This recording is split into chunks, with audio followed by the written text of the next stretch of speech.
இங்கே இந்த லேடியோட பொண்ணு அவங்க புருஷன் வீட்டில் கொடுமை தாங்க முடியலன்னு அவங்க அடிச்சுட்டாங்கன்னு அழுதுகிட்டே வீட்டுக்கு ஓடிறா. அடுத்த நாள் பஞ்சாயத்தை கூட்டி அவங்க அப்பாவோ இதுக்கப்புறம் நீங்கள் எல்லாம் இருக்கக்கூடாது, உன்னை கொலை பண்ணா கூட நீ அங்கே தான் இருக்கணும்னு சொல்லி அந்த பொண்ணை வண்டியில் ஏற்றி அனுப்புகிறாங்க. இவங்க அம்மா எவ்வளோ அழுது பார்த்தும் தடுக்கவே முடியல. இந்த லேடியோட வீட்டுக்கு அப்பப்போ வளையல் விற்கிற அக்கா ஒருத்தவங்க வருவாங்க. அவங்க வரும்போது மட்டும் தான் அவங்க சிரிச்சு பேசி சந்தோஷமாக இருப்பாங்க. சின்ன வயசுலேருந்தே அவங்க ஃப்ரெண்டு போல இருக்குது. அவங்க சின்ன பொண்ணுக்கிட்ட இது உனக்கு அத்தை மாதிரிலாம் சொல்லிக்கிட்டு இருக்காங்க. இந்த லேடி வீட்டில் அவங்க மாமியாரோ ஃபோன் வந்தாலே நைட் ஆனால் புலம்ப ஆரம்பிச்சிருவாங்க. அவங்க சின்ன பொண்ணு கேட்குறா ஏன் இந்த மாதிரி ஆச்சுன்னு சொல்லிட்டு. அப்போ தான் அவங்க சொல்கிறாங்க, நம்ம வீட்டில் அத்தை ஒருத்தவங்க இருந்தாங்க, அவங்கள வேறு வீட்டுக்கு கல்யாணம் பண்ணி கொடுத்தோம். அவங்க ஒரு நாள் எரிஞ்சு போயிட்டாங்கன்னு சொல்லி ஃபோன் வந்தது. அவங்க தற்கொலை பண்ணிக்கிட்டாங்களா, அவங்க குடும்பத்தில் இருக்கிறவங்க சேர்ந்து கொலை பண்ணாங்களான்னு நமக்கு தெரியல. அன்னையிலேருந்து ஃபோன் வந்தாலே பாட்டி இந்த மாதிரி அலறுவாங்க.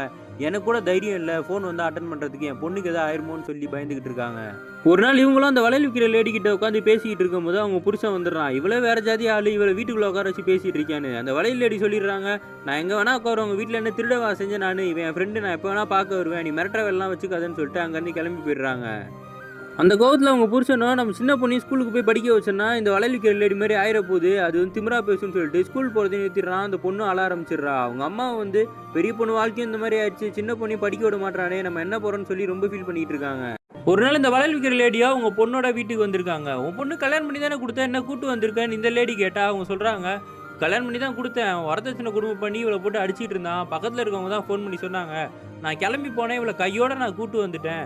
அவன் புருஷன் கூடலாம் இருக்க வேண்டிய அவசியமே கிடையாது. நான் வேலை பார்க்குறேன், என் பொண்ணுக்கும் அதே வேலையை சொல்லி கொடுப்பேன், தனியாகவே வாழ்ந்துப்பா, எங்கள் அம்மாவும் அந்த மாதிரி தானே வாழ்ந்தாங்க.